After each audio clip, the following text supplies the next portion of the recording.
So ayun, hello Gem. Kamusta kayo guys? So ngayon, andito na naman tayo sa ating episode 6 part 7 ng ating Project Sino content. So kung nakikita nyo na ang content ko ay gameplay. So gusto ko lang ma-maximize yung mga skills ng aking map Seno. So let's go. Panoorin na natin ang ating gameplay. Ay, live pala to guys. So manalo matalo is okay lang, even if you win you cannot get the rewards because the slot is full. So let's go, laro lang na laro and grind lang ng grind. So ang kalaban ngayon natin is Grappler Ninja at Samurai na napakasakit. Ayoko to kalaban ayoko to kalaban guys. Medyo masakit to, medyo masakit yan sa ulo sila tropa. Kasi ano yan sobrang burst out nila. So, let's go. Ang una natin gagawin, mag-fireball muna tayo as a shock pulse. Ay na muna para sa'yo, tropa. Kalma-kalma ka na muna dyan, tropa.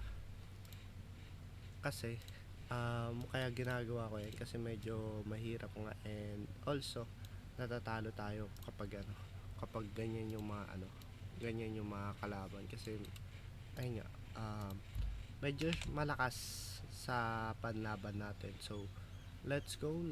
Ayun na nga, nag-crescent muna si tropa. Pero ngayon ang gagawin natin is wala pa tayong pang burst out. So big dome muna at mag angel heart muna tayo. Kalma-kalma lang guys.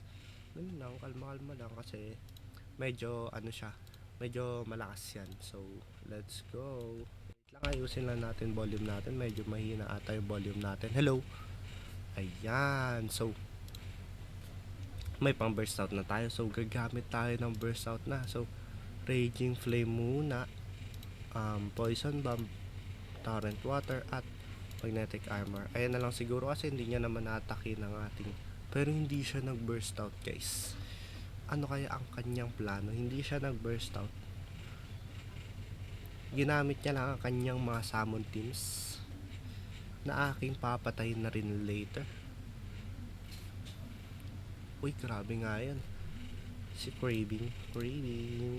So, gagamitin na ba natin to? Gagamitin na natin to kasi medyo napakasakit ng summon nito. Yung Kunoichi. 2 hit kasi yan.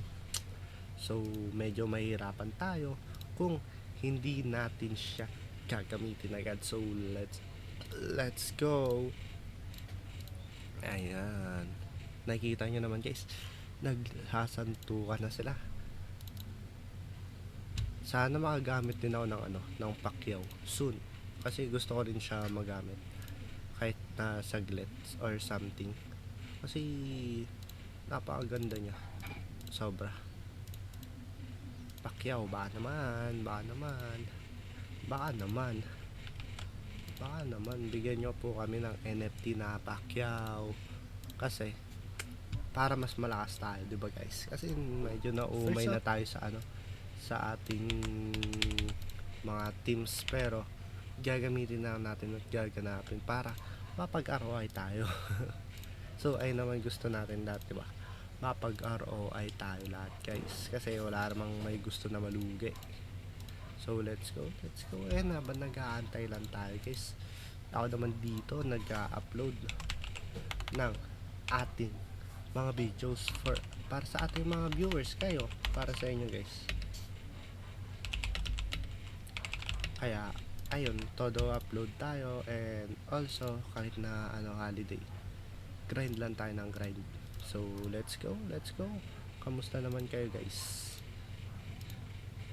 Isang poison bomb para kay tropa, pero mapapatay ba natin ang kanyang drone? Pero hindi pa natin mapapatay yun. Oh, sa huli na pala umaatake yung kanyang drone. So let's go. Ang gagawin natin, magre-raging flame tayo sa harap, tapos torrent water sa likod, at pagkakunawag ako rin na jutsu tayo para hindi niya atakihin tropa. Patay na tong harap at may instant pa yung likod niya. So medyo napaganda nito para sa ating mga kalahok. So let's go. Kumusta kayo guys? Sana napag-grind na din kayo katulad ko para sabay-sabay tayong umangat like me. Sana maturuan nyo din ako guys, kasi medyo nahirapan pa rin ako dito sa ating project Seno. Ngunit sa mga tulong nyo at mga comment nyo is natututo tayo. Pero naka-iron slay si tropa, napakasakit niyan. Pero hindi yan tatama, magmimiss yan tropa, pasensya ka na. At namatay ka sa aking poison, sa aking mga kamay. So, yun lamang guys, GG's, GG's. Salamat sa lahat ng nanood and hoping may natutunan kayo sa aking video. So, yun guys, Marty out here. Bye bye, GG's guys.